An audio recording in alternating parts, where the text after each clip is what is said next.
Okay, so we're at the Krone baler. Tim's been doing most of the work on it while I've been spraying. But now that I'm pretty much done spraying, he is doing the wiring harness. The pickup is all done. Right, Tim? Pickup's done? Yeah. I think I got some footage of just busting shit. Careful with that. Watch my phone. Why are you pulling it? Oh, you got to come over the top? You can't? Yeah. These wiring harnesses are long and they're just everywhere. Is that my phone? I moved it and now there.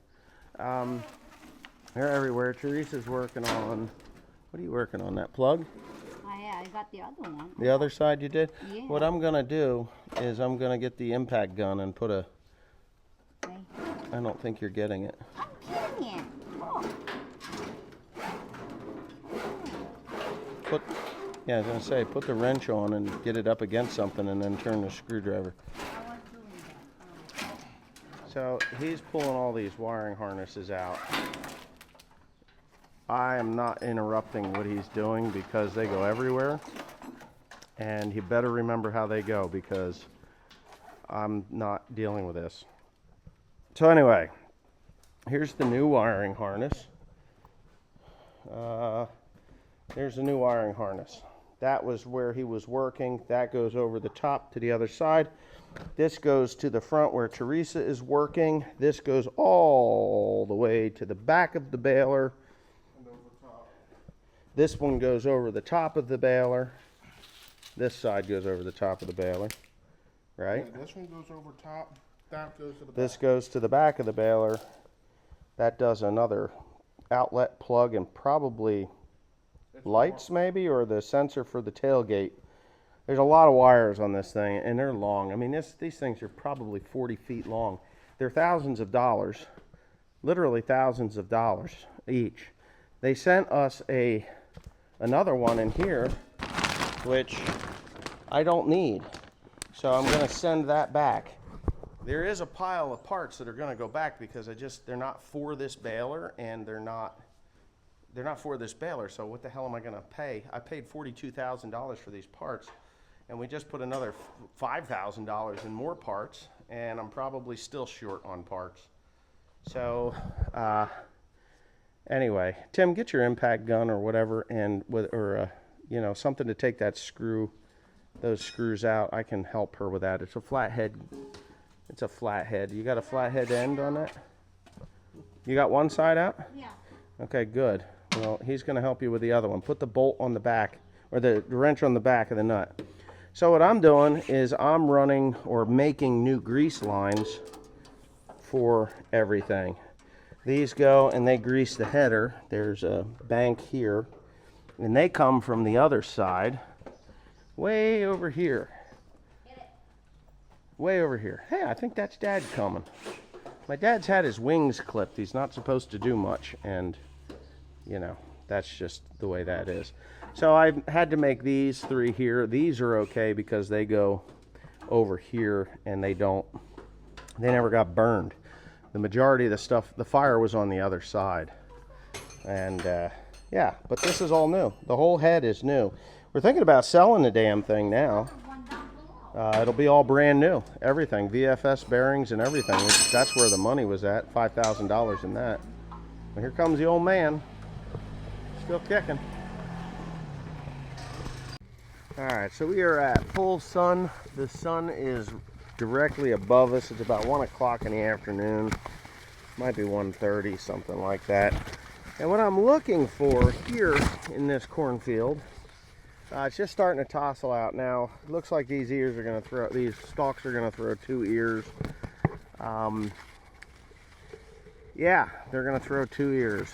So it's just the way these varieties work. This here is not tossling yet, obviously. You can see that it's just starting to push that ear. Because it was so bloody dry after I planted it, this stuff had struggled for so long. We're putting on good brace roots. It's probably 8 feet tall right now. I'm 6 feet tall, 7, 8 feet. It's got another foot. It'd be about 9 foot tall. What I was looking for, and of course the the sun went behind a cloud. Once that sun comes out of that cloud, you will see what I'm looking for. I'm looking to see how much sunlight direct sunlight is hitting the ground. These are 30-inch rows, and the whole point is to get as much sunlight absorbed by these corn plants as possible. So when you look down these rows, the leaves are pretty healthy all the way down the bottom.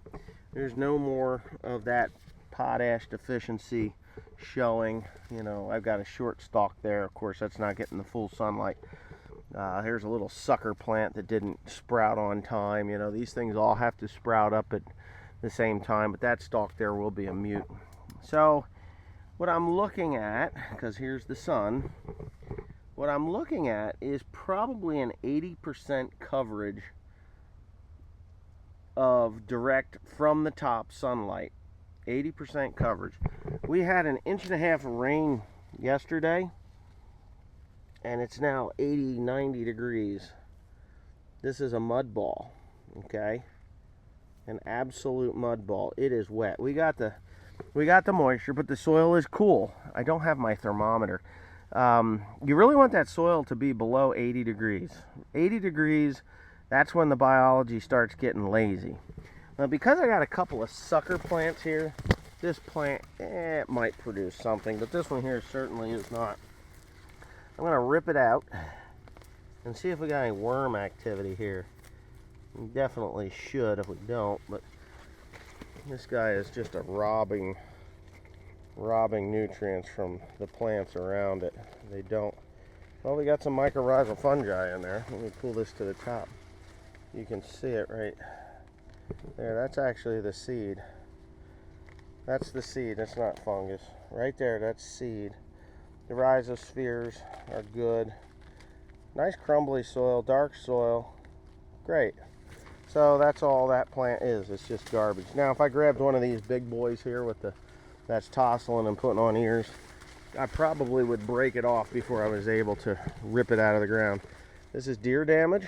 Deer came along and bit the ear off, or bit the leaf off. I'm sure it's not too far away. The beautiful blonde silk of the corn entering its reproductive phase of its life. So I'm pretty pleased with this. This is the outside edge. Oh yeah, so that's good. Looks good. We got a little, I don't know why, but this is a wet spot. You think? Water. There's the car. You can see the wet spots are yellow. I used to farm this whole thing before they put these towers up in here, but once they put the towers in, then you don't farm that no more. Alright, so we're about ready to call it quits. It's now past 8 o'clock. What's it, about 8:30? 8:40. Okay. This is the stuff that drives you nuts. You go across. Here's a sensor. This is actually the sensor. I just got done putting it in. This is the sensor right here that caused this whole stinking mess. Didn't read. This thing is, that's the crazy thing. The guy that came out to do the assessment on this baler did not believe that this thing was, this was the cause of the fire. I know this was the cause of the fire. Well, yeah, you can see it. You can Yeah. see how hot the damn pad is. Oh yeah. Yeah, it cooked it, and there's no pressure left on it now. Anyway, that sensor this is cooked. So we kind of have gained an appreciation for the people that build these balers, because just these wiring harnesses, you've worked on this now 2 days and really haven't gotten that far. No. You spent a lot of time up in there. I got a whole bunch of grease lines up in there that have to be replaced. There's a bunch of them up in there, isn't there? Yeah. Burned off ones, and holy fajita, man. There's actually a steel one up in there. I got to make sure that it's going to be okay. Anyway, tomorrow's another day. We had an 1.5 inches of rain today. I actually spent the last couple hours fooling around with these grease lines. I had to go down to Milford Auto, or Napa, whatever you want to call it. And never any parts available. That's exactly what we call those. Anyway, so this wire here has to follow the grease lines, and then I have to, well, I'll show you on this side. There's these little cutouts where the zip tie or the wire tie goes, and it holds it, and there's 3 or 4 of them there. 1, 2, 3 of them. And then it comes around. I had to fish it through and wind it through. I've got it wire tied fast so it's away from this chain. And I put a new sensor in here. It's just basically a seeing eye. You have to get it close enough to that, and then these holes are what breaks the connection, which tells the computer to tell me that this thing is functioning properly or not functioning properly. That stupid phone. What's the matter with you? Anyway, yeah, so we're done here. I've got that sensor hooked up. I'm going to put the rest of that on tomorrow, and then we're going to put the shields on, and that's my dad calling. All right, good morning. I figured I'd BS a little bit about what's going on here. The corn, I mean, if you see the corn, you see a lot of spindly little stalks there, and I'm sure there's a few people that are like, oh, you know, like you're doing. And that's okay, because I generally don't know what I'm doing half the time anyway. I just kind of go through life, you know, with rose-colored glasses on and, you know, take big payments from the government and, you know, just don't actually farm at all. I just pretend that I do. And these are the results, because that wasn't actually my field, that was somebody else's field, and you know, I would never take responsibility for having such a shitty stand of corn. Anyways, with that being said, that was all just a lie, and I hope you enjoyed that. The baler has been an ongoing project for the last month and a half or so, or however long it's been going on. We pulled it in there, and you know, Tim's been working on it daily. I've been not doing too much to it. I just haven't had the time. I've been taking care of somewhere around 2,000 acres of crops. You know, well, let's see. Yeah, over 2,000. Well, 2,000 acres of row crops anyway. 1,300 acres of corn, 360 acres of wheat, 250 acres of soybeans. No, 230 acres of soybeans and 25 acres of sunflowers. I didn't even show that I planted sunflowers, but I did plant sunflowers. The reason I planted sunflowers was because I didn't have soybeans to put in after the wheat and rye, and I didn't even show that I did anything with the rye either. So there's just so much stuff that goes on in my life that I don't show people on here because I just don't have time for it. You know, I became a father again at age 40, 45, 46 years old. 51, he'll be 5, so 46 years old. Became a father again at 46 years old, and YouTube just isn't the priority that I gave it the years before, because I have a 5-year-old son that needs my attention more than the camera does.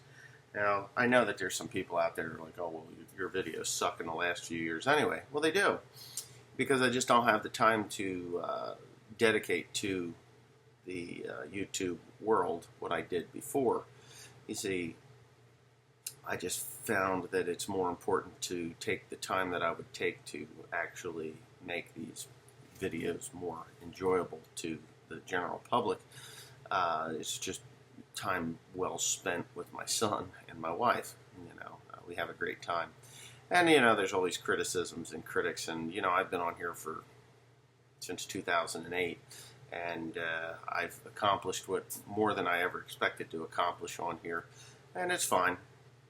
You know, I don't care to ever get to 1 million subscribers. I don't care if the subscriber rate stays at whatever it is right now.